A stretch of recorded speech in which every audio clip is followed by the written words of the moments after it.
we might get into it. First, thank you everyone for coming along tonight. First of all, sincere apologies for the issues you had when checking in. Obviously, something went wrong. We'll get to the bottom of it and make sure it doesn't happen again. Thanks for your patience. It's certainly not a regular thing. Tonight, before we get started, I'd like to begin by acknowledging the Yagara people, traditional custodians of the land on which we meet today, and pay my respects to their elders, past and present. I extend that respect to Aboriginal and Torres Strait Islander peoples here today. All right, so the organising team is up on the board. A couple of people are absent, but please feel free to talk to any of us who are here. We're all pretty nice and friendly. Particularly if you're new to the group, just come and say hi and introduce yourself. Tonight we have a different agenda to what we normally do. We'll be skipping the What's New segment, mainly because our panel discussion in the second half is all about what's new. So it seems silly to repeat it. We're going to start off by listening to Adam from Atlassian, who'll be telling us how to save a ton of money. Now, this is like my second favourite topic. Who doesn't like to save money? So I think without further ado, Adam, thank you very much.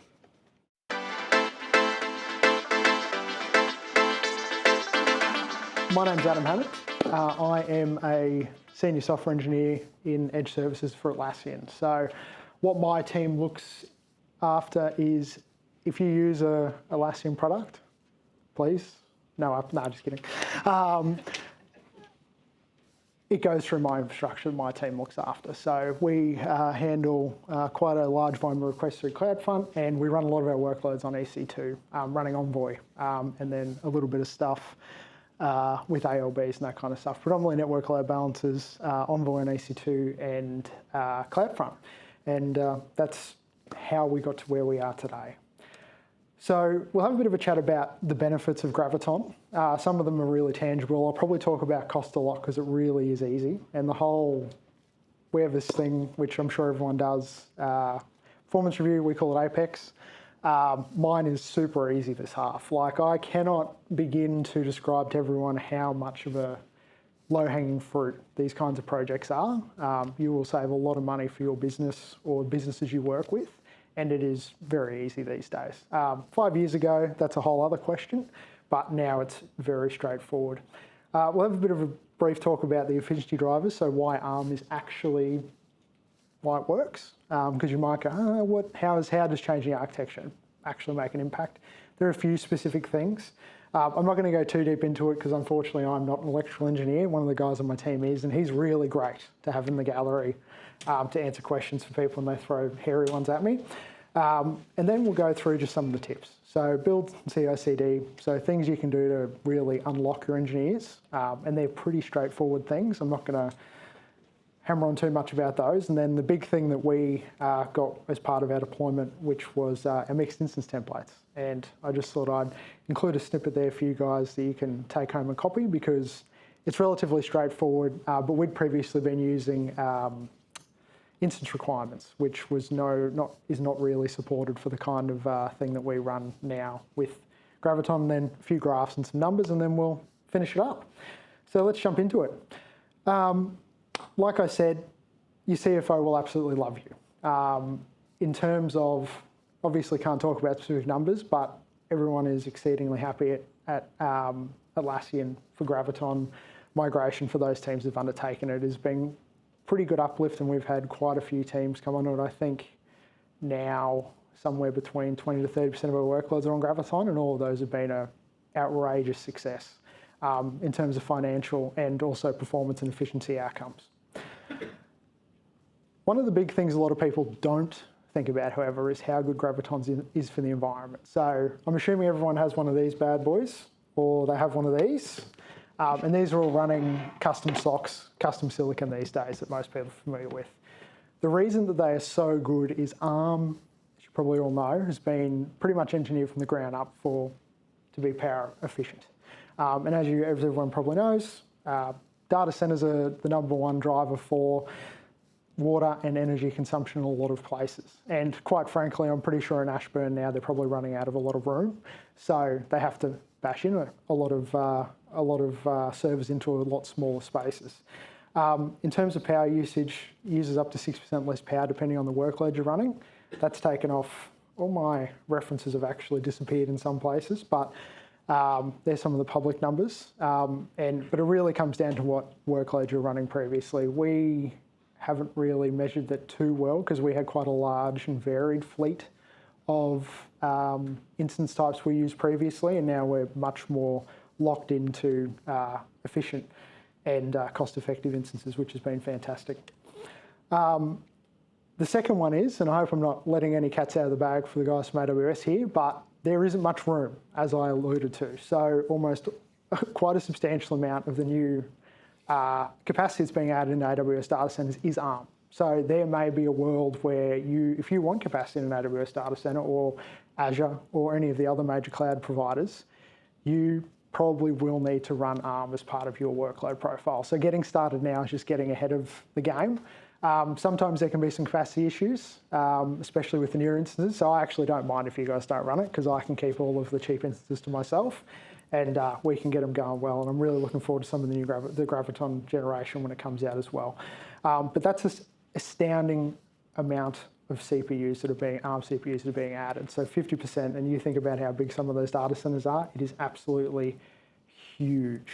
And for me, like I said, especially some of, I don't know where a lot of you guys run your workloads, but especially in Ashburn, especially in Ireland, we are not just running out of resources, it's also that space as well because it is a bit of a premium. So realistically, running these CPUs, running this architecture is going to be one of the only ways we meet those challenges moving forward.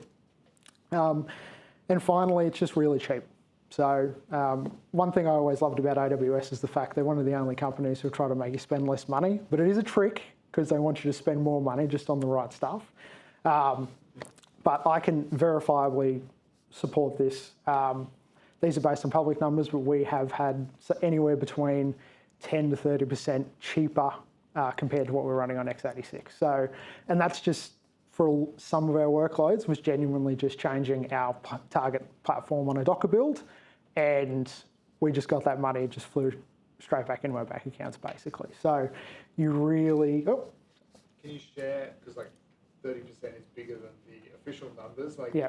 What was it about those workloads look, that made it more efficient or more saving? I will talk about it a little more. One of the things that we are, like I said, it is a little bit of cheating because ultimately we did have a bit of a weird instance mix. So some older ones, especially in some of those data centers where there wasn't as much capacity, we were able to get more. So we had that, but realistically from ARM itself, 10 to 15%, we just have really consistent workloads. That's the great part about BNH running a bunch of proxies. And it just is fish and water. So for us, we just cranked it up and it was good to go. However, if everyone would like to see some real performance use case on Atlassian's blog, the guys from the Java Performance, I think the Jira team actually published a really great deep dive because the previous generation of Graviton were not actually any good for our workload. And so they had the opposite problem where we would just like flick a switch. They did not have that success. So have a look on there. They also, I think they talk through a bit more efficiency numbers as well, but they can give you a lot better because, like I said, we're cheating. I just write TCP byte streams most of the time, and we're pretty optimized the way we do it, and it's not that hard. But they have some real grunty work, like running Java. I mean, terrible workloads to run in production. Sorry if there's any Java software engineers here. It just is the worst. And they did a really great deep dive into performance. So I'd recommend if anyone wants to know more about that and some of the back end of someone who's gone really deep, that's a great blog article for that.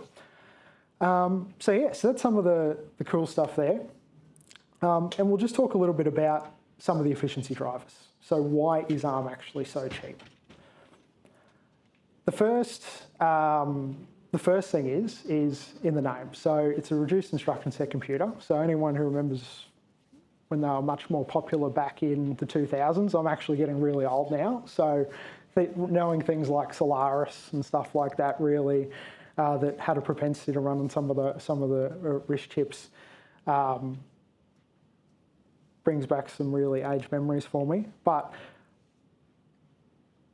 when you think about x86, it was just it's such a complicated architecture, and especially when they added 64-bit support, it really just can chug in a lot of situations. But that also comes back to, which I'll talk about later, you get a lot of compatibility. It supports a lot of stuff in terms of backwards compatibility. Sorry, I will just pause quickly. I am a celiac, and I think I actually got gluten today, and my brain's been a little bit funny, so I apologise if I get stuck on any weird points. I won't stick too far on that one, but the second part is less transistors. So these CPUs physically just use a lot less transistors, which, as we all know, results in much less power usage. And finally, which I think is really, for me, the big, and even when we talk about how easy it is to migrate, given a budget with Go, but better compilers, better tooling. So 5-10 years ago, I actually think running stuff on ARM would have been a pretty terrible value proposition because there wasn't as much support. There was a lot of emulation, all that kind of stuff would have been quite difficult to run. But the tooling has just gotten so much better, and people now know how to write for ARM very effectively. And so to me, that is a huge thing as why ARM's gotten so better. And like I said, at the end of the day, phones are made to run in low power situations. So they are built specifically for that. But the alternate other end of that is what might be some of the issues. So compatibility. So like I said, there are still some libraries that are incompatible with ARM.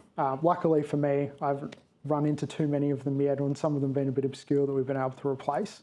And so you may run into that. Older software, especially something on Windows, I can only imagine how terrible that would be. I'm glad I'm not a Windows engineer anymore. You may have issues getting them to run on the architecture. x86 processors just can be more powerful for certain workloads. They also can have higher clock speeds. And once again, ARM chips have less transistors, x86 have more. So it's just one of those things that sort of makes sense logically when you think about it. And finally, I've seen mixed messages on this one, and I honestly think it's one of those things where your mileage may vary and you should test your workloads specifically, but ARM chips generally do a lot of their operations on registers. So for anyone who knows CPUs work, whereas x86 does a lot more work in active working memory. So if you're running, say, a in-memory database, something like that, you may actually get better performance out of x86. It might not be as cheap, but you should really check those kinds of workloads. However, I was reading a blog, I think, can't remember which one, but where even in-memory databases work pretty well as well. So there's some of the caveats. Like I said, luckily for me, I get to skate through it easy because byte streams, TCP, it's good to go. Now I get into a few of the tips. We're on the tail end already. It's pretty good. My first tip is just try changing the platform. It has become super easy to migrate to ARM these days. If you think it's going to be complicated, just go in, change your target platform to AR64 and run your build and see what happens. You will honestly be surprised, especially if you're running a Linux workload and you can just spin up and run apt and all the same commands that you normally would for a lot of your stuff on a machine, and it will automatically figure it out, and you're running pretty generic vanilla stuff. There is a good chance that your workloads will just run. So give it a try. That is my first, and I think that's one thing that surprised a lot of people at Atlassian is how easy it was to get started. But there's also a few things that were enabled by our build teams as well that made that a lot easier. But genuinely jump in, give it a go. And look, honestly, if it runs on your laptop, if you're running a Mac, well, there's a pretty good chance it's going to run on Graviton, because these days they're all running custom silicon on ARM. That goes into the multi-arch document manifests. One of the biggest things that made my manager very happy, I guess is a good way to put it, is how low effort and low touch the migration was for us. So once we did heaps of work. So a lot of our work in the team was updating Docker builds, we have quite a substantial Packer build that took a while to get working. But for us, multi-arch Docker manifests for some of our smaller workloads that we have Dockerized were perfect, especially for our platform teams as well. So I came from the observability team at Atlassian, so we have one of the largest OpenTelemetry workloads in the world because we run it on the collector on every single one of our nodes. All those workloads, all those platform containers just worked. And multi-arch manifests, they sound like they just really make it easy. And I think that's the one thing, once again, one thing I want you guys to take away from this is why this guy sit up there and just tell me how easy it is, because that is what I want you to know. It's really super simple. One thing I will mention about multi-arch manifest that is really annoying and genuinely probably one of the most annoying parts about this whole process is you have to actually pull the images to create a multi-arch manifest. You can't just tag an image remotely. And so there's a lot of moving images around basically for the sake of pulling it down, tagging it, and then pushing it back up, especially if you're doing native builds. And for some of our smaller workloads, we actually use emulation and just build a Docker image and then tag it all just to save on some build time. But if you implement multi-arch manifest, which a lot of popular open source software do now, it will just work. And then once again, you can just change that platform and you are good to go. I think this is my final one. No, almost. One of the big things is for me is take advantage of emulation in your CI/CD. So certainly for your actual workloads, do not use emulation. That is a terrible idea. But if you want to make it really easy for your engineers to do software builds, just set up QEMU on your runners. It's very straightforward. And all of these builds will run even if you're running on x86, and then you don't have to worry about completely changing out all of your runners. You don't have to worry about telling anyone you've done the work, which is a really big thing. I actually found out we use Bamboo, if anyone remembers that, for a lot of, because we're a critical team, obviously, being the central flow point for everything. And so when I logged into Bamboo and started doing stuff, it just worked. I'm like, oh my God, this is so great. And then I got into contact with one of the engineers, like, yeah, we'll just enable emulation. It's just good to go. It is really effective. And it just makes it, that developer, especially if you've got developers who are not used to being platform engineers, they're not used to working with, sort of down to the metal. Emulation is probably going to, installing QEMU alongside your existing workloads and allowing them to use that so you don't have to worry about it is awesome. So yeah, highly recommend that. It was absolutely great. And then here's an example. I guess I would be remiss if I worked for Atlassian and didn't shill Bitbucket a little bit. That's how easy it was for us to set up native workflows. So while emulation is great, most CI/CD platforms these days usually have a very small piece of configuration like that will just get your builds running on ARM. So it really is easy. Really is easy. I'm hoping selling it for the AWS guy. I'm like, yeah, we need to get this guy up on stage more often. He just makes it sound really good. And then the final bit is deployment. So for us, our biggest thing is we didn't want to get stuck in a situation where we run in a lot of smaller regions, and even getting x86 capacity has been a bit of a struggle. And just because no one uses some of the places where we deploy out, or it's almost like a hot backup. So one of the things that made my manager not anxious, but cause for concern was the idea that how can we easily revert back to x86 if we need to, if we're lacking some of that capacity in one of the regions where we operate in. And the answer for that is, which took me a while to figure out, is mixed instance policy. So it really is this simple.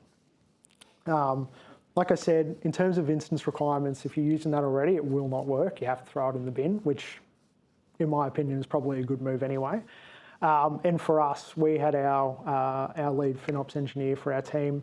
He went through and got us a great selection of instances that work well for our workloads, and ones that we'd sort of know a good capacity for where we're running our instances. And all you have to do is define your launch templates, and then for your Graviton ones, obviously use your default, and then for your x86 ones, you just need to override your launch template with the x64 one, and it just works. It has been very effective. When we deployed out, we saw it in action. I will say it hasn't had to actually deploy back to x86, but in some of the regions where M8s weren't deployed, we got M7s out, which was pretty good. So yeah, I highly recommend, if you are thinking about doing it your run more EC2, that is the bit of YAML you need to make cloud CloudFormation work. And I'm just going to get my hot take out of the way now, where someone said, what service do you want to see deprecated? I would love to see CloudFormation. No, I'm just kidding. You're off the panel.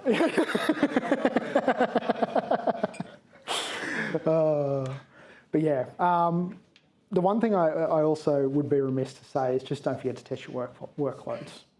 So one of the biggest things is, like I said, I can get up here and say how easy it is, but I have one of the easiest workloads to run in terms of consistency. It is a very simple in, simple out. It's the scale we have to deal with, but the actual side effects of running certain things cannot be ignored. So if you want to, and like I said, the Atlassian blog, if you have a look there, search for Graviton. I think it was on the 4th of October.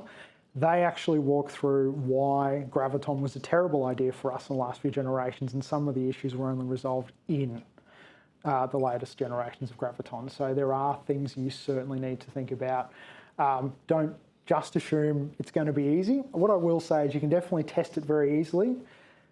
Get your dev and stage environments onto it 100% as much as possible. Maybe run 1 or 2 canaries in x86. Get your runners on it. Get everything as much as you can. And then give it a go and probably see how it goes. If you're a honeycomb engineer, maybe just YOLO and just chuck it right and see how it goes. But definitely give it a test, especially if you, like I said, if you have a look around and see people who've had similar workloads struggle, maybe give it a bit of a deeper dive. And some of the things that they found in their blog actually really surprised me. I would just recommend it, most certainly. Results. Okay, I've talked enough, and I've gone not too badly, I think. Pretty good. These are what everyone's waiting for. So on our Nginx workloads, 25% reduction in vCPU usage, overall 20% reduction in cost, and then we also saw a 15% increase in per core request loads, which is phenomenal.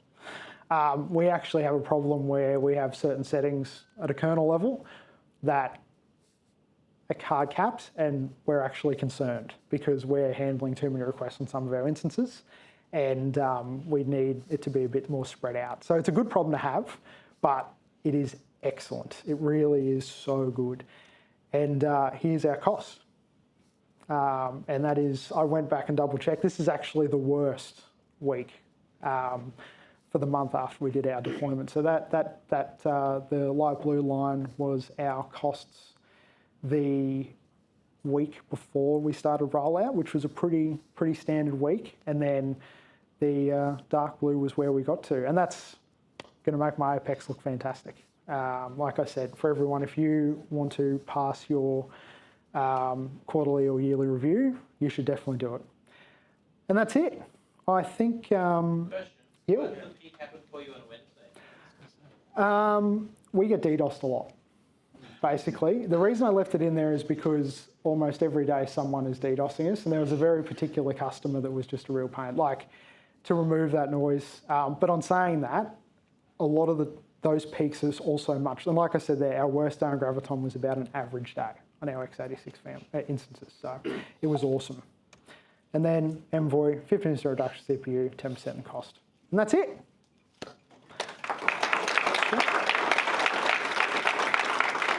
Anyone else any questions for Mark? I'll give everyone a hint too. Pizza wasn't ordered till 6:30, so keep asking questions. Nothing? Awesome, I covered all. I have one. You mentioned the previous version has side effects that were not working for you, and this one is better. Could you give us an example?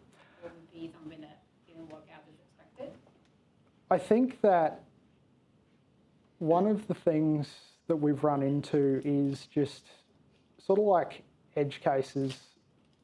I think the important thing to say is at scale, it's a little bit differently. So for us, we probably have edge cases that didn't work out for us in terms of certain requests that would come through and certain request patterns that would act anomalously, but they weren't huge amounts, but they were enough that we needed to, it just wasn't a good idea.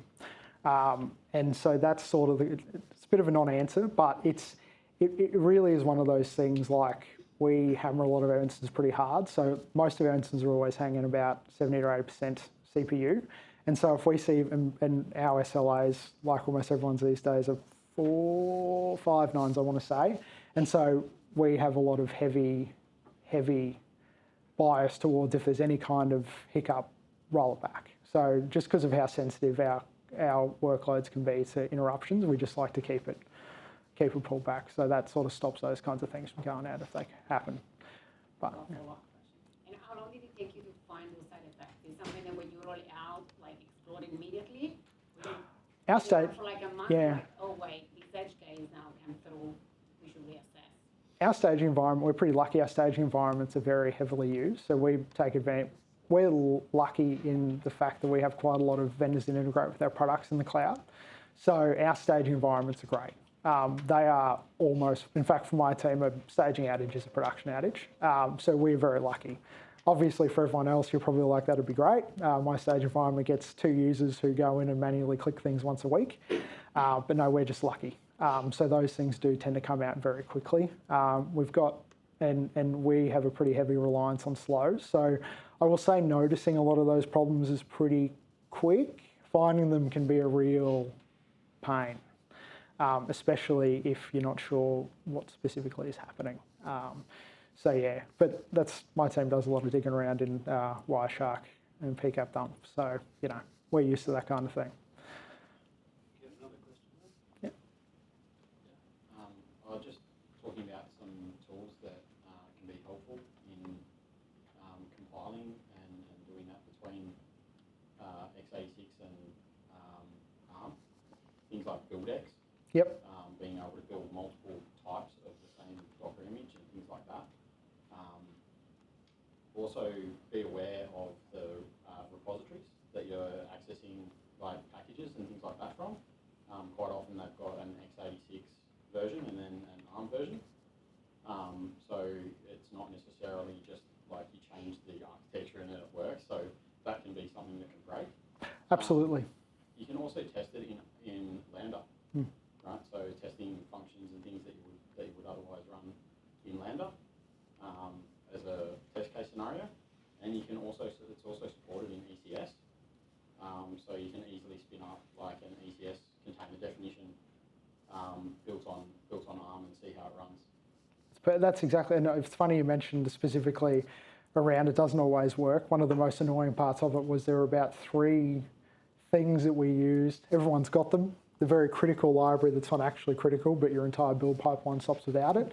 And we had 3 of those things, and then for like a good month and a half, some of Atlassian's core infrastructure was running from one of my personal repos that I'd forked from somewhere else. So that is a very good point. And then, like I said, with the multi-arch images, also don't take, like a lot of them may actually have, but that's, sorry, we'll just go slightly off topic because this is one thing that really irritated me as well, is just because your x86 build will have its own unique tag and your ARM build have its own unique tag, and then your multi-arch manifest has its own unique tag. So it is, and that's an important thing because some people just keep latest on x86 and they'll have an ARM version, and then other people do it properly. So do have a look at Docker Inspect becomes your friend, very much so, and we'll tell you if you've got that cross-platform support because yeah, many people do, and let's get a lot better, but there are some, like I said, I had to go and just build my own Docker containers in some instances, so it really does get you.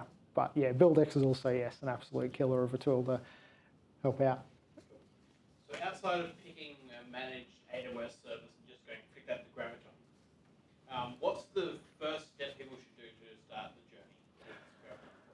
Look, I really do think it is just running whatever build you use, jumping in and running it in the right place. And I don't want to oversimplify, I don't want to seem reductive, but really getting on there and just spinning up instance and playing around with it.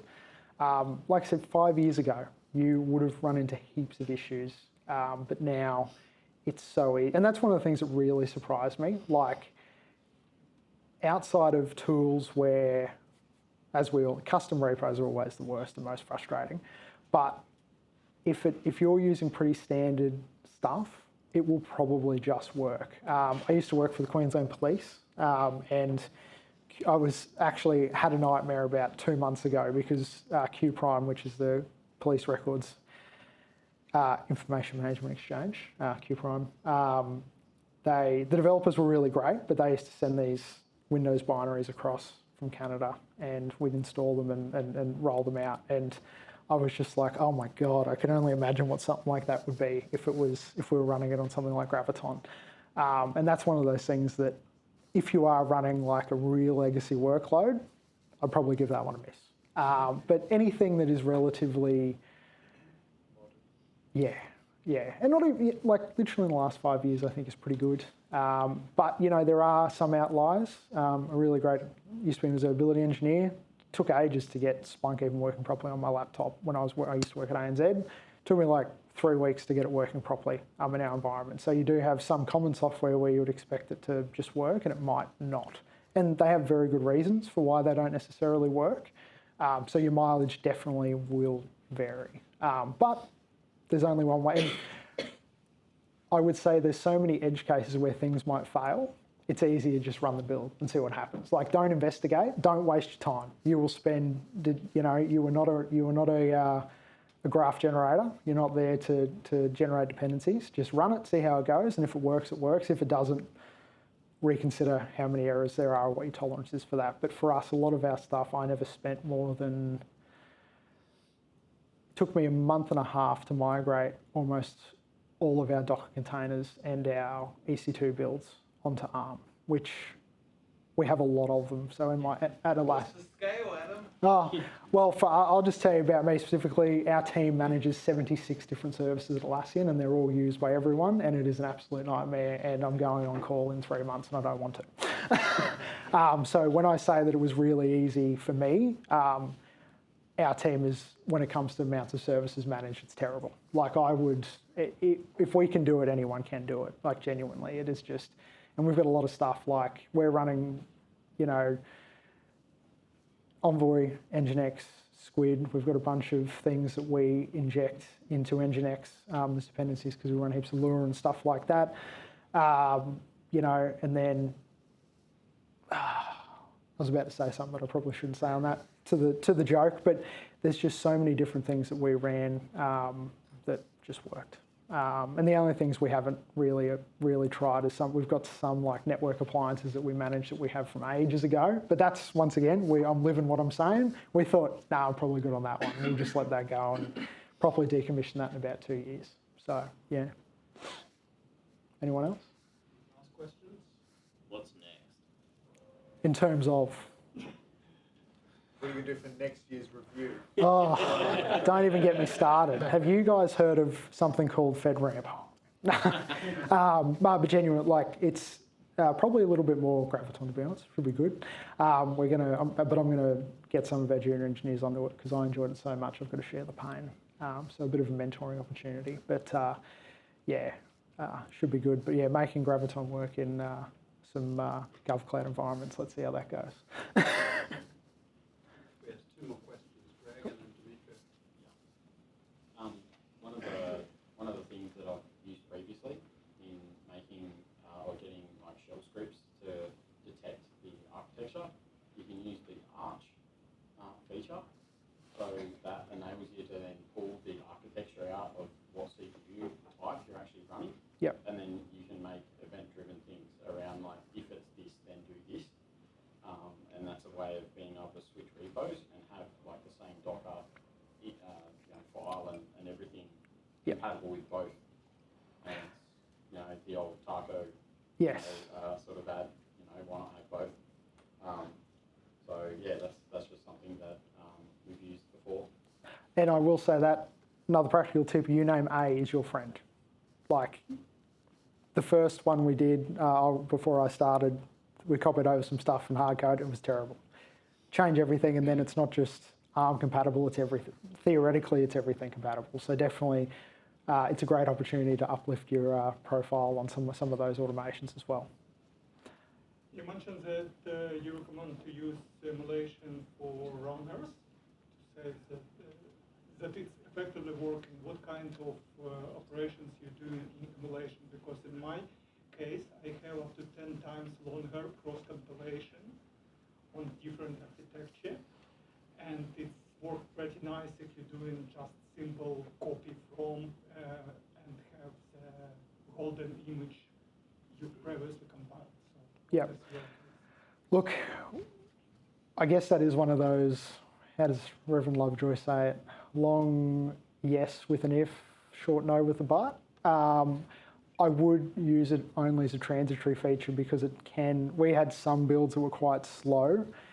I'm trying to think where I glazed a lot just then, but then I forgot totally what I used it on because it was so simple. I do remember what it was. We do some custom envoy builds, and so for us, we had some stuff that we needed to pull in that was just really easy at the time. We didn't have to worry too much about it, I think. I think that's what it was. I'm probably making that up. But we also discovered that the long tail of it is it does get stuck in your CI/CD pipelines and it will cause extended build delays long term. Because our team was all mostly platform engineers, we're able to cut the cord pretty quickly. But I would really only recommend it for getting developers to experiment and get happy with it, but then get them onto, like I said, in terms of, it's usually a flag somewhere, right? And in a lot of cases, maybe it was Go. Sorry, you've really got me. Now that I think about it, I think it was actually cross-compiling something with Seago. I'm pretty sure we were doing our GeoAP lookups and that was what it was. Some database reading library that was working really strangely. But even then, those problems are solvable. And we solve them and then stop relying on emulation for that. And so probably not a great answer, but I would definitely, emulation is only a transitory step. Don't use it long term and keep it away from your actual workloads as well. Yeah. Hopefully that answered your question. Final question, I think. No, I will. Peter's here, so feel free to drag it out one more. I used to be a pizza delivery driver too, so I know the feeling of people waiting on you. Oh, cool. All good.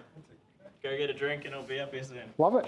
Thanks everyone for listening. Hopefully I didn't bore you all.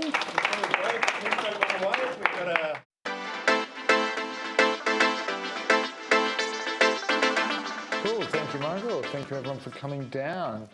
So, welcome to reInvent. That's an old one. There we go. My clicker is working. Oh, wow, my slides have a night mode, apparently, because that was not that color before. So, quick introduction. I think Michael already said it earlier, but I'm going to say it again because it feels good. My name is Rowan Udell. I am an AWS security hero, and I'm also a compliance consultant, and I will be your host tonight. So we had a last-minute change from the scheduled panelists, so thanks very much for jumping in there. I guess Adam probably doesn't need to reintroduce himself, but I will ask the other members of our fantastic panel who have volunteered to just give us a quick introduction, name, where you work, and how you use AWS. Hello, everyone. My name is Nishitani, and I am a Director of Enterprise Architecture at NTT Data. So what does NTT do? Well, we actually invented the emojis, right? It seems very unlikely. I'm sure everyone's used an emoji before. We also build data centers as well as build on cloud, and we do data and AI. So we're a full stack provider, but you know, in terms of data centers, who thought I'll be sitting here today saying data centers are now cool? Because there was a sticker I remember back in Sydney Summit 2018, I think it was 2017. Friends don't let friends build data centers. There you go. How things have changed. How things have changed. Anyway, over to you. Hi everyone, my name is Marcus Rosen. I'm the CTO of Universal Edge AI. We're a small startup, started just a few months ago here in Brisbane. And we're helping small to medium enterprises leveraging generative AI through building reusable workflows in a secure manner. Prior to Universal Edge, I was at Rio Tinto. I was a principal advisor, and me and my team helped our internal teams scale, build, architect, and deploy analytics and machine learning solutions on AWS. I've been using AWS since 2016. A while. And I've been a AWS SME for a bunch of different exams. So I've written for the security exam and most recently for the machine learning exam. So.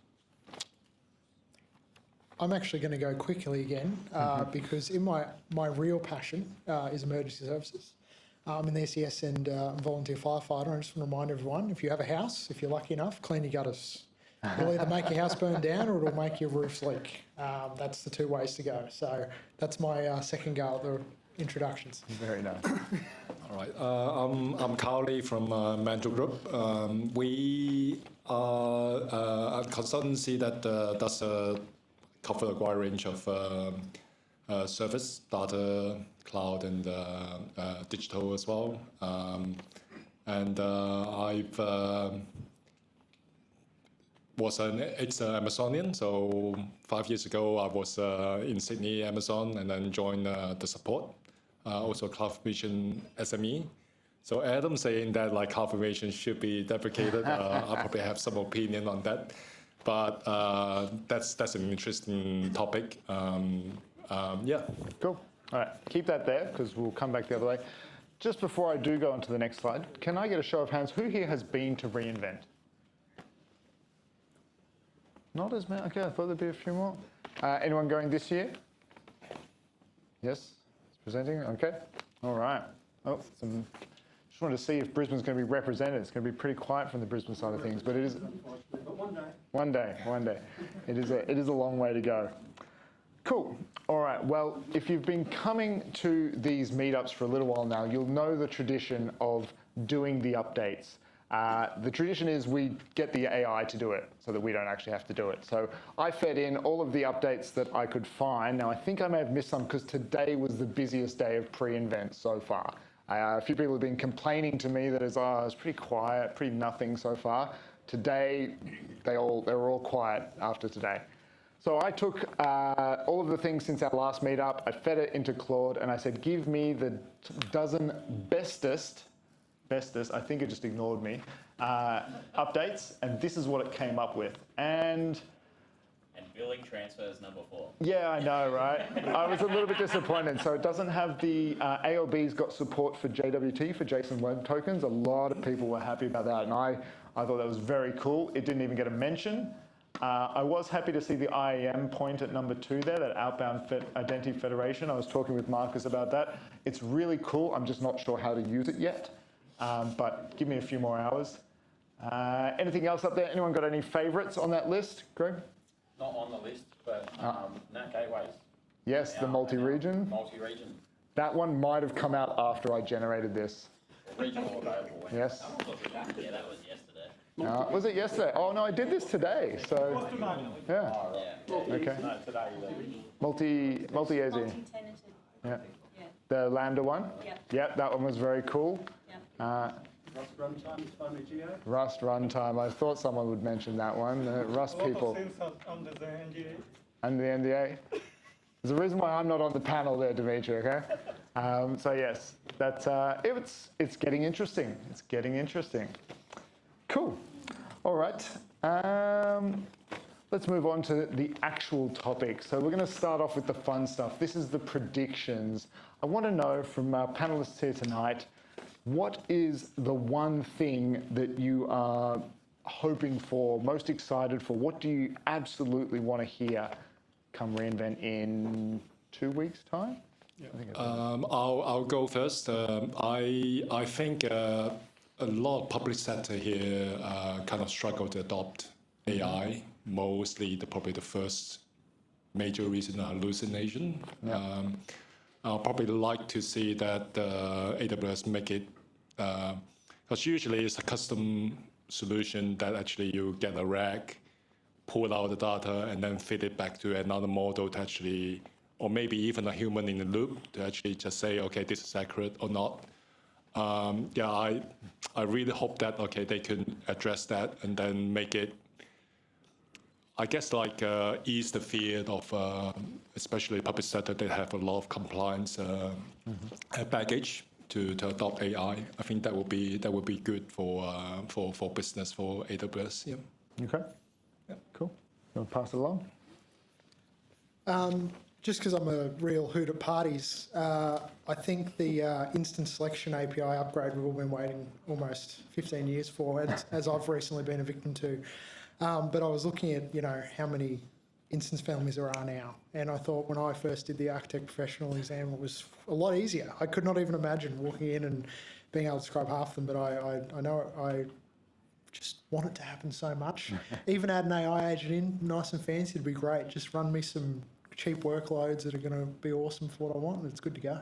Yeah, no, that sounds good. Actually, it's interesting you mentioned the that kind of learning curve. So, I've been using the cloud for quite a while now, and you're right, it was such a simpler thing to learn back then. There were just less services, less features in services. So I feel for those of you starting out today, because your learning curve is a lot more kind of vertical, whereas mine was a lot more gradual. Anyway. I was hoping for a new container service. New containers. I don't think we have enough, but honestly, I was thinking about this today actually, and from a generative AI building block point of view, we pretty much have everything now. Like it's all there, right? I think the one thing that's missing at the moment, if you're building more advanced RAG things, is some sort of semantic caching layer as a service. So you can build that. A semantic caching layer allows you to effectively reuse responses from queries. So it does a semantic search on the response from a query and basically allows you to reuse, and that's a cost saving thing really. And AWS is big on cutting costs. So having a service to do that for you rather than building it on Redis or something, that would be a pretty cool thing. Cool. It's interesting you mention it because that's what Agent Core is supposed to have that capability for caching. Caching tokens, caches security tokens. I don't think there's a caching. There's no semantic not doing the caching layer, I RAG. believe. It could have been released supposedly, but No. just a couple hours. Cool. Who's used AWS Transform before? No? It's transform. AWS Transform. Yeah. No one. Okay.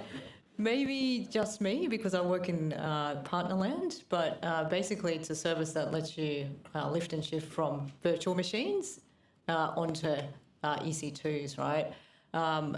What I would like to see is the modernization feature, right? If we can make the EC2s, it could be a one-step or two-step process into Amazon ECS on Fargate. I've got the sticker here. Or EKS auto mode containers. That will be fantastic. Cool. Some good answers there. Now you keep that one. I've got my own. Well, we've already touched on it. It didn't take long, but last year, obviously a lot of Gen AI announcements from AWS in the reInvent time period. Do you think there is going to be a similar big bet this year? And spoiler alert, you can just say it's going to be Gen AI again, but or do you think there's something else?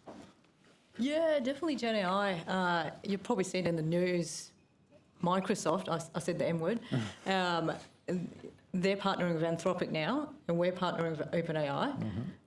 Can we have OpenAI Sora models? That'll be cool. That will be fantastic, right? Because I was playing around with Nova Canvas. I'm ex-AWS, so I used to have a free AWS account that I could play around with back in the day. And Nova Canvas was great, but it could only generate a couple of seconds max, so it wasn't that great. So Sora models would be awesome. Mostly for shits and giggles, but anyway. Yeah, look, I think we're going to see more generative AI this year, especially around agentic AI, which is kind of where everyone's thinking about at the moment. I would love to see the Nova models refreshed. I think they were absolutely game changer when they came out from a cost point of view. We still use them a lot, especially for testing, but they are getting a little bit creaky, if you will. They're sort of not as capable as some of the newer things from Anthropic and stuff. So I would love to see the Nova models refreshed. So Nova 2.0.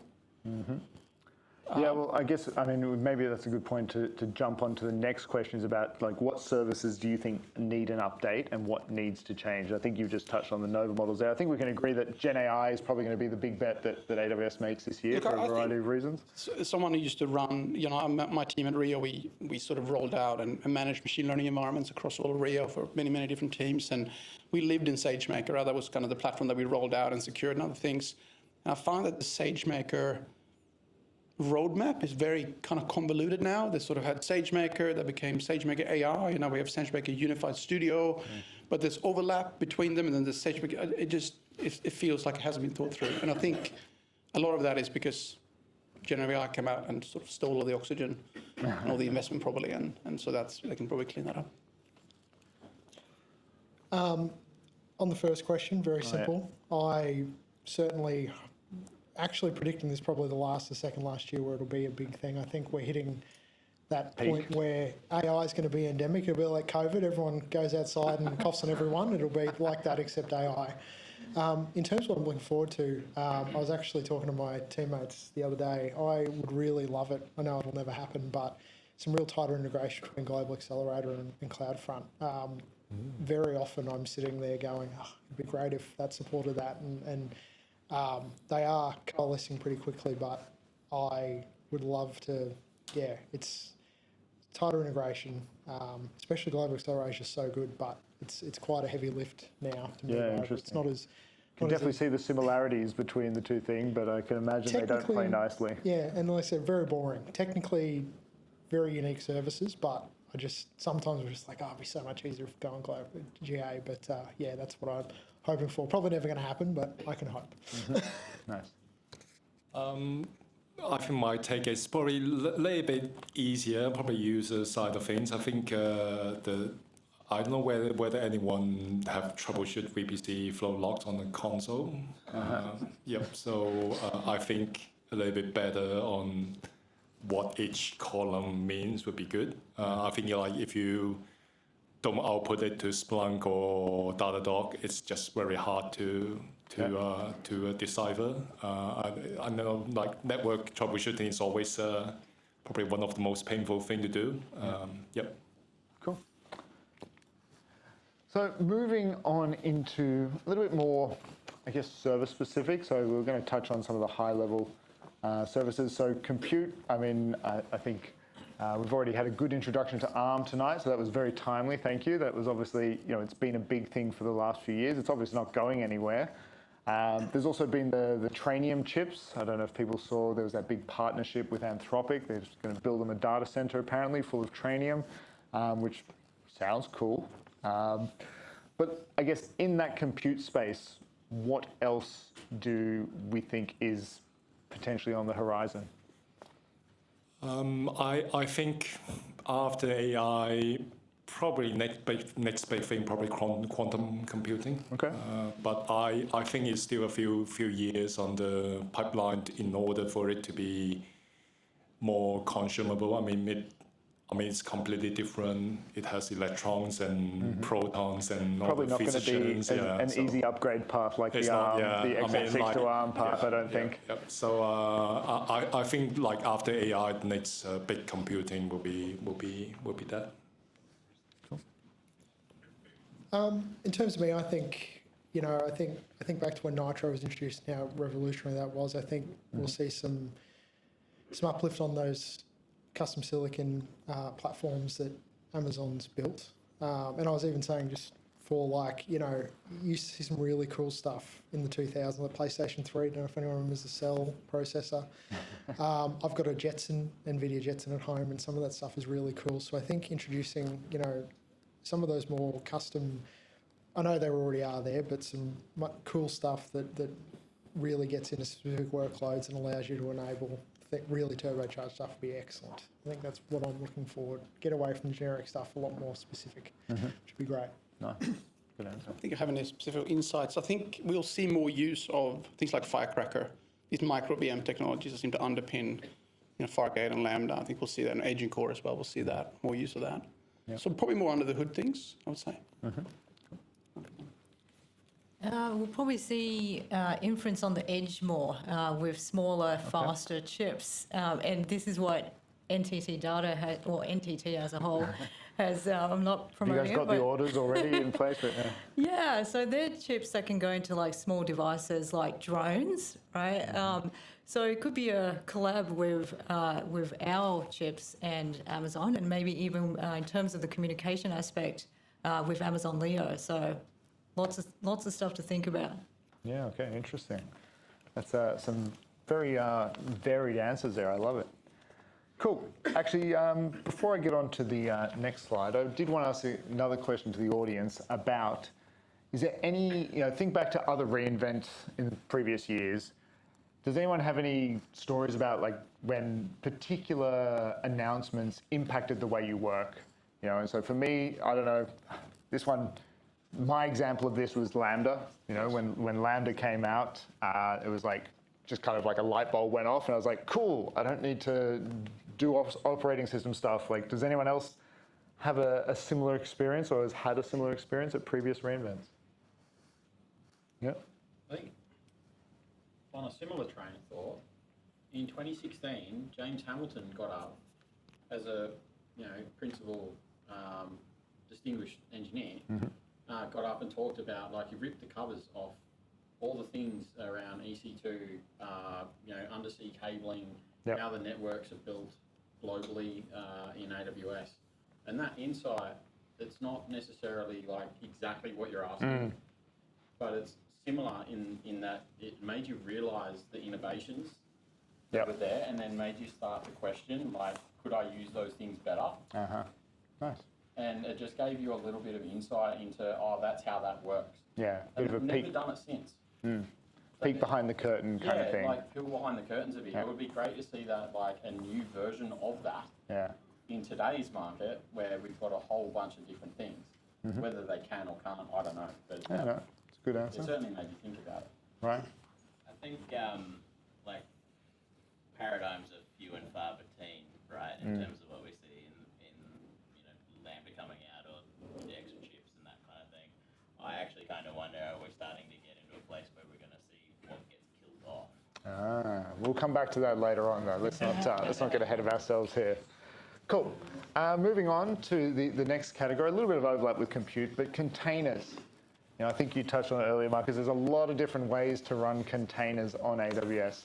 So I'd be really interested to see if some people that have more experience with containers than I do have any insights as to what's coming for containerized workloads.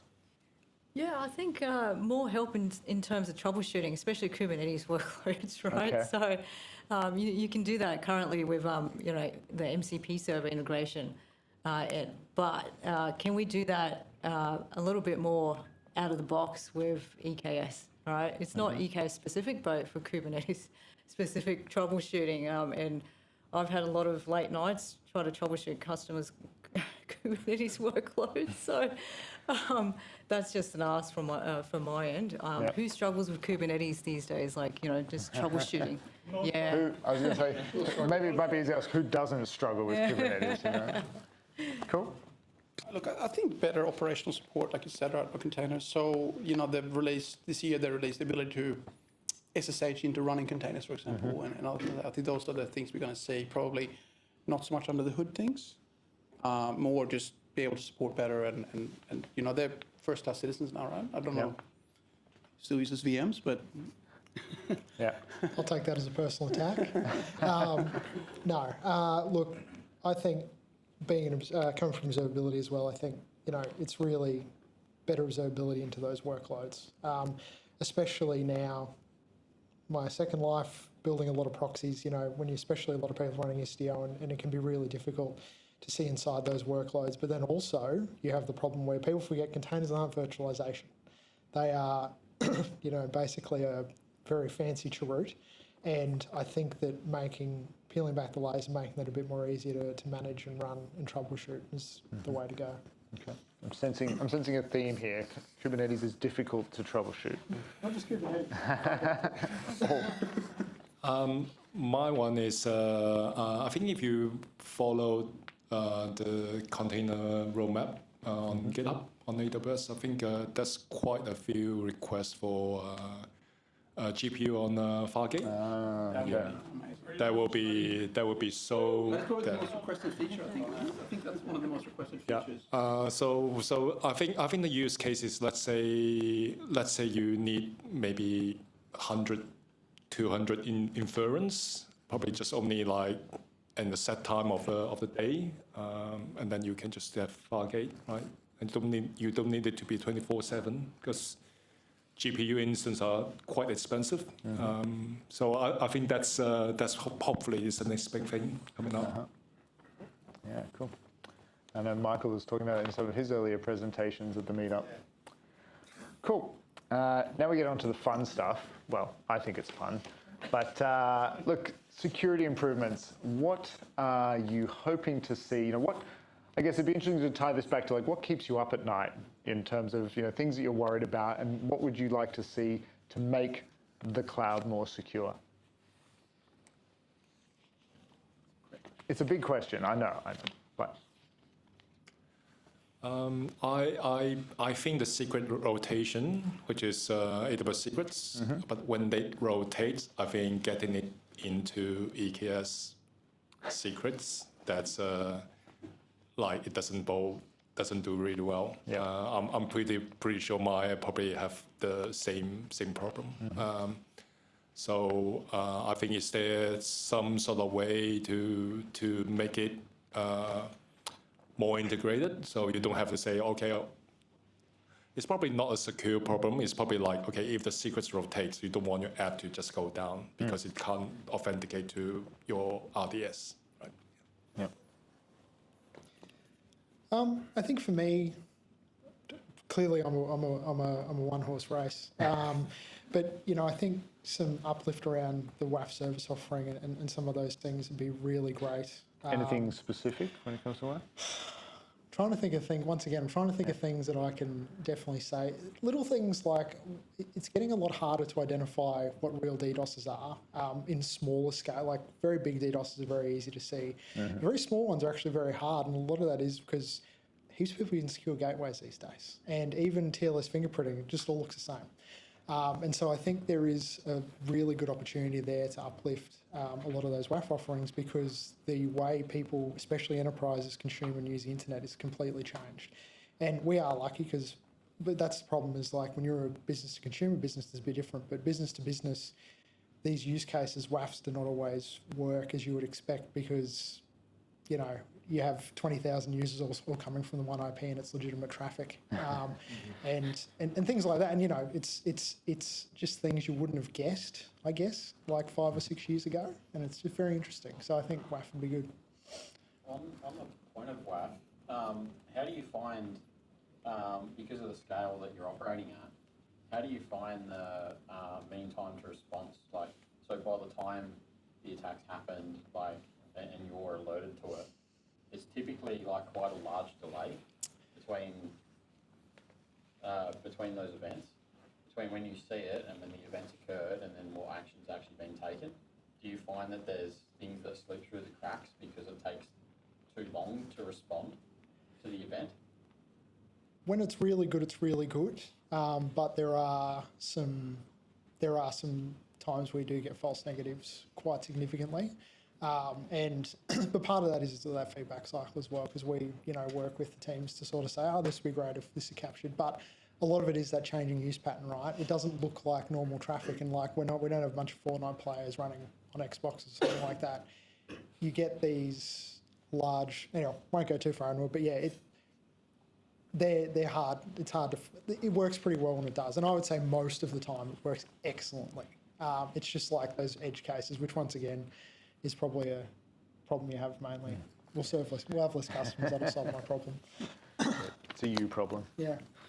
Look, I think access keys are still the number one vulnerability in AWS. That's the easiest way to get into an account, your leaked access keys.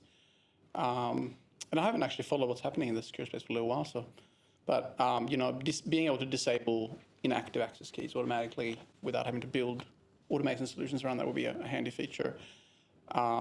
We had a situation last year where we had a contractor, a consulting company, who was in to help build some stuff, and we gave them SSO access, as we always did in AWS. When we gave them an account, everything's segregated, and they generated access keys and then checked them in to a public repo in a pipeline, hard-coded in a pipeline, and 19 seconds later, we had someone in the account. Literally, that fast it was. Yeah. So 19 seconds later, there was someone in the account sniffing around, and then luckily AWS already picked it up actually, and they actually told us that it happened. Yeah, no, they came in and said, look, and they shut it all down. So security is absolutely number one for AWS. As soon as you said, I want an automated workflow, I was like, if you commit them to GitHub, they'll get shut down automatically. I mean, you might run up a bill between now and then, but they do get it. Access keys is probably the number one thing to secure that. Yeah. GitHub also monitors these things as well. So we've had like a similar event happen at a customer where they did it, and GitHub actually spoke to them and rang them and told them, hey, you've got this problem. And they're like, Yeah. geez. Did they make the repo private or something? Did they actually take action? No, they do scan, I think. They scan for access keys, yeah. Yeah, they do. Yeah, this was in Azure DevOps, so they wouldn't have cared, can I tell you that? They would have been happy. But it's interesting to know that like not only AWS could take that kind of action and immediately shut it down, but also what shocked us was that GitHub actually took action against it. So we didn't expect that. It's almost security for free. Yeah, so in the news, you probably heard Anthropic got attacked via the, breaking up prompts into little bits and pieces and pretending it to be a legitimate pen testing, right? So with that, I know there's Bedrock guardrails. Can we integrate Bedrock guardrails with Guard Duty so that, there's out-of-the-box capability of sensing if there's any prompt-based attacks? Yeah, interesting. That's I hadn't thought about it like that. That's very cool. Cool. So moving on to the next topic, but just before I do, another question for the audience. Got to get that participation up. Anybody going to get up at stupid o'clock and watch the keynotes live? I think if I had to guess, it'll be about 2 a.m. or 2 or 3 a.m. Yeah, Marcus is thinking about it. Ryan, maybe.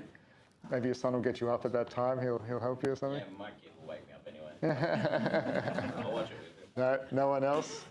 Yeah, no, you can watch the replay a few hours later. I definitely think that's something that's come a long way since the first couple of reInvents. The videos are on within hours now. So I didn't used to wake up for being at the keynotes when I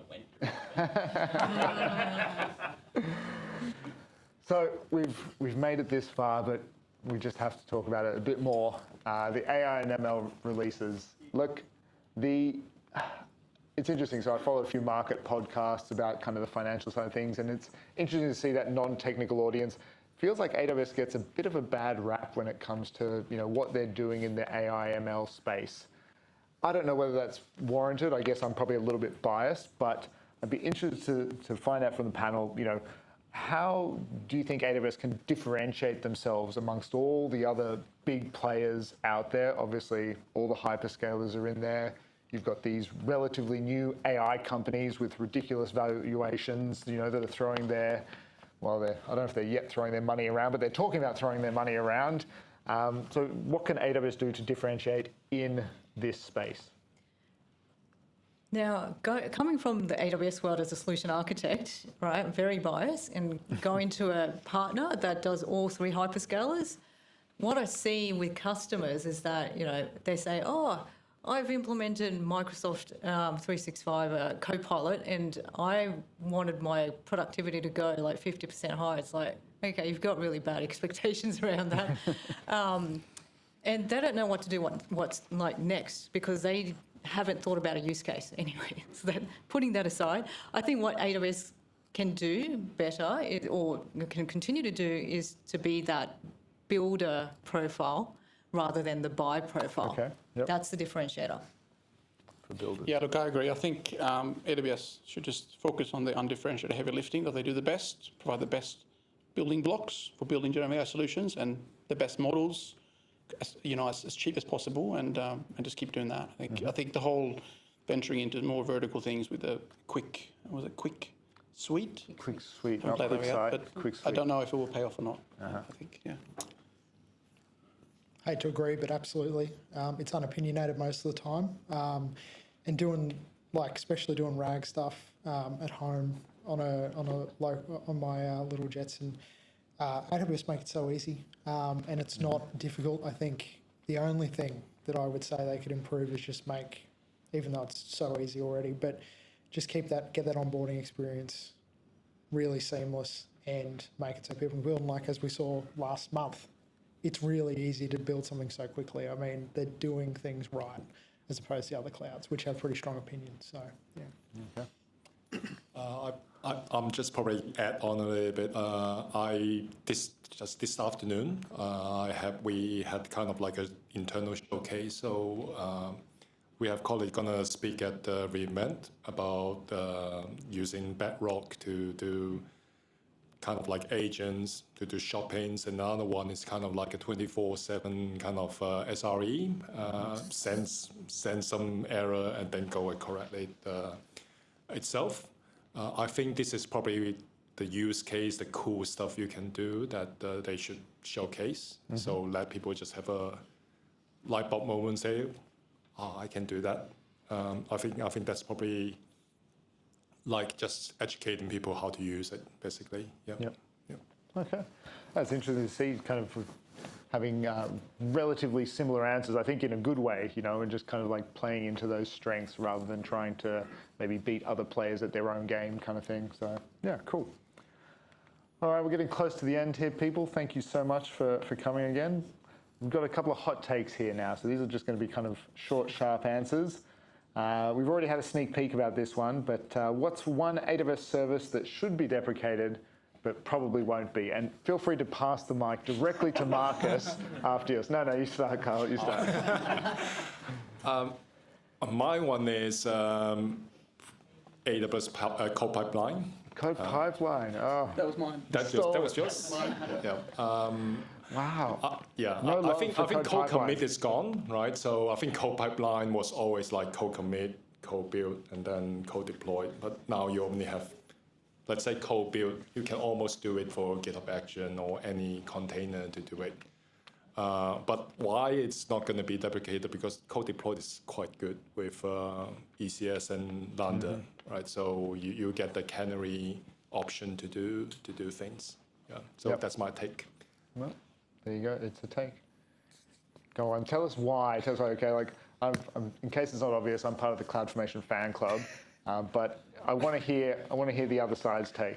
No, look, I think the big thing for me about CloudFormation is honestly, almost everyone I interact with, not just at work, just don't want to use it that much. And I think one of the problems is that we do live in a world where people want to be in multiple clouds, and that's just the reality of it. I'm not too crazy, so I'm not going to say I want to run all my cloud orchestration in Kubernetes. I'm not a big fan of that. I'm a big Terraform enjoyer, but no, look, I think one of the big problems is, and has always been for me for CloudFormation, is it's just so the dev loop can be challenging at times, especially when you have. I actually had a really great example of this. We used a deprecated API in EC2 for when we were doing some Arc stuff for zonal shift. And the API error was so obscure, and it wasn't actually, I thought it was a problem with CloudFormation, it was actually a problem we were just using the wrong API, but it's that stuff, right? Like, whereas when you're using Terraform, I can just download the source code and use it. So I'm just always one of those people who just loves being able to solve my own problems and being able to skip the support ticket to be actually really good. Yeah. So that's my hot take. In CloudFormation's defense, those providers are done by the teams themselves, so it's not the service's fault. But I do know the problem that you're talking about. It is very frustrating. We get some random error message that does not tell you what it is, and eventually if you do get either the support ticket or you look at the API call directly, you can say, oh, it's that. You could have just told me that, but apparently not. Apparently that's hard. Yep. There is a really great use case for CloudFormation in its defense around service managed stack sets and being able to think about auto deploy when you've got massive account factories where you're continually spinning up multiple accounts, being able to maintain that and automatically deploy to all of those accounts as you're spinning them up. You can create some really amazing automation around that, especially when you're looking at cross-account roles and things, and being able to keep that consistent. So there's some amazing things you can do with it. I'm calling like kind of right tool for the right job, but that could be that's a really great use case for CloudFormation that I'm a massive fan of. Get another member of your fan club, right? Oh, look, I'm a massive fan of CloudFormation. I want to. We can get into that later, I think. But so Code Pipeline, I think, is a service that was built just to deploy AWS demos, and no one else uses it. But so Code Pipeline definitely. Yeah. There you go. 2 out of 4 say Code Pipeline. There you go. This is for the AWS people at the back. Chime SDK, is it still running? Is it there? Can we get rid of it? It's in Slack now, right? Yeah, that's right. Never get rid of it. Let's get rid of it. Yep. All right, well, this is kind of similar, but maybe a little bit different. What's one feature that everyone else is excited about, but that you think is overhyped? It's a hard one.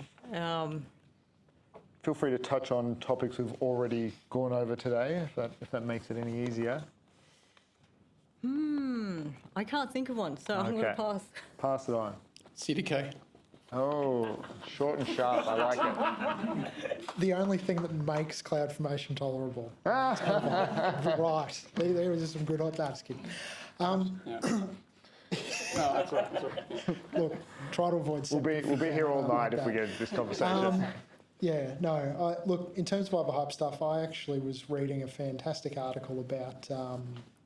I really know how to party about amortization of GPU costs. I think that think back to me. I think enabling GPUs to be less of a thing we have to worry about in terms of what we're using, and it becomes just another family of something.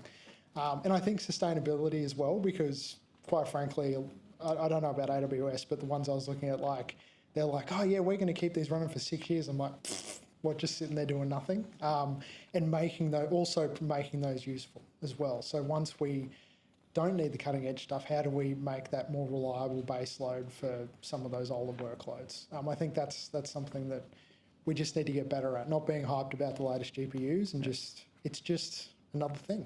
It just works. Yeah. My one is probably a bit mixed. I think CDK using it the wrong way, like getting Ansible and make to attach pass variables into CDK is like a no-no.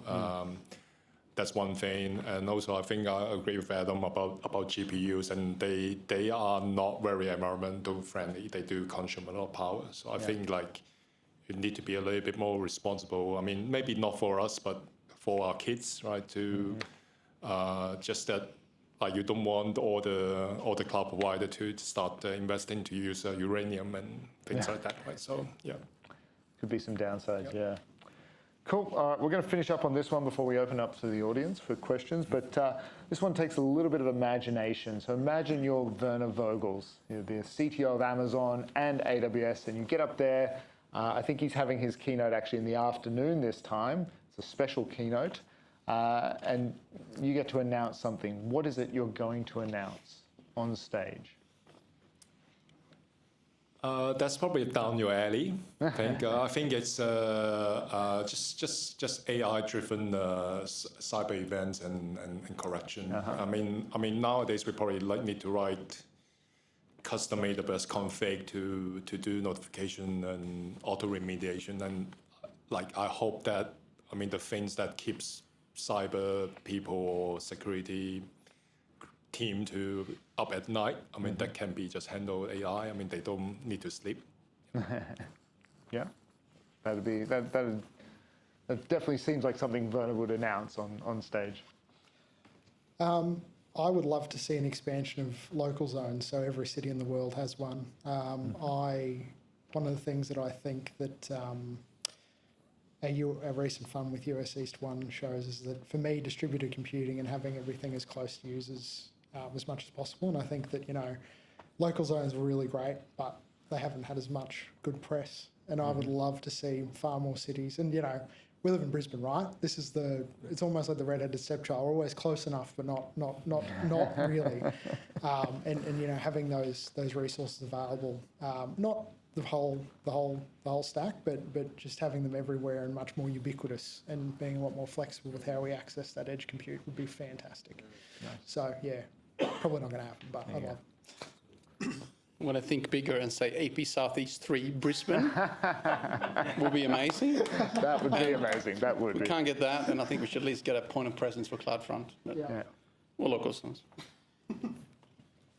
What Warner might announce is Kiro Vision. So what is that? It's kind of like, those Replit apps that people have created. If we can get a marketplace full of apps that people created with Kiro and the users get paid for it.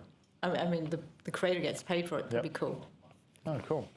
Very good answers. Very good answers.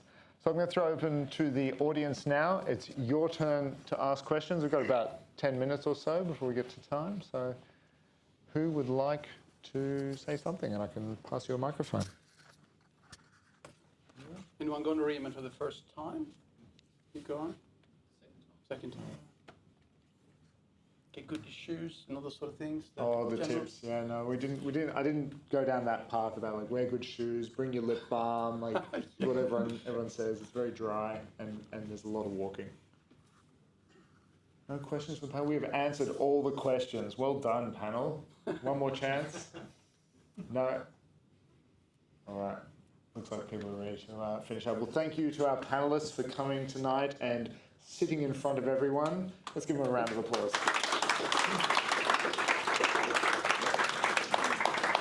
Yay. So we're just doing a bit of cross-promotion. To promote our brothers and sisters down on the Gold Coast, Demetrio, there you are, is the person to talk to about this. Their next event is coming up on the 27th. It's not that far away. If you have the time, please give them some support and get down there.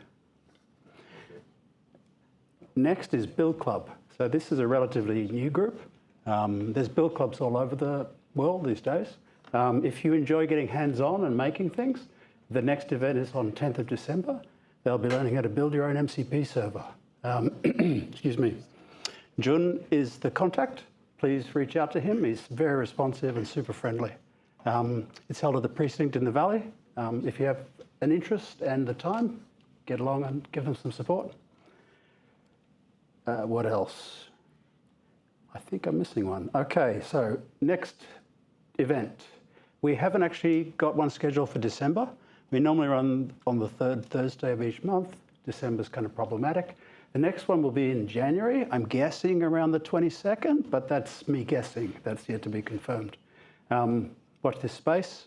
This link is to the overall meetup page. Watch this space and you'll see when the January one is scheduled for. Excuse me.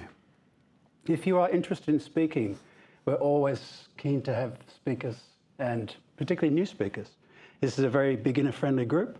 I did my first tech presentation here 12 months ago. And everyone was very nice, very welcoming. So please don't feel intimidated. Regardless of whether you're a university student or you've been in industry for 20 years, we would love to hear a story from you. Please take a snap of the link and put a proposal in. We'd love to hear from you. Community Day 2026. So if you're not aware, we had an event in August this year. It was a national event, AWS Community Day Australia. It's kind of a coalition of all the user groups from around the country. We come together to put on what I think is a pretty cool community-driven event. We're starting to get things organised for next year. Alan has put out the call for volunteers. I highly encourage anyone who has any interest to get involved, volunteer. You will be doing yourself a world of help. I think Rowan said that this is the cheat code for getting ahead in this industry. If you want to get out there and get known, this is the cheat code. So please take a photo, come along and volunteer. All right. You will have seen that Ryan is recording. We record most of these events and it's posted on the YouTube channel. He has a heavy workload, so it can take a couple of days. Please join the Slack channel. We get continuous updates about what's going on in the world of AWS, everything from what's new announcements through to outage announcements and all sorts of stuff in between. So please do join us on the Slack channel. Sign down just to make sure everyone's got the pic.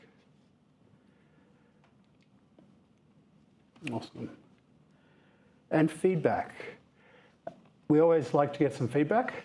Please do take the time to complete the feedback form. I'd like to chuck an extra question out there. As we start to make plans for 2026, I think it would be awesome to get some feedback from the attendees. What would you guys like to see? What would you guys like to do? Please take the time to give us some input. It will help us to shape the program for next year. Awesome. And that's pretty much it. Thank you, everyone, very much. Really appreciate you taking the time. And thanks to all of our panelists for really a fascinating discussion.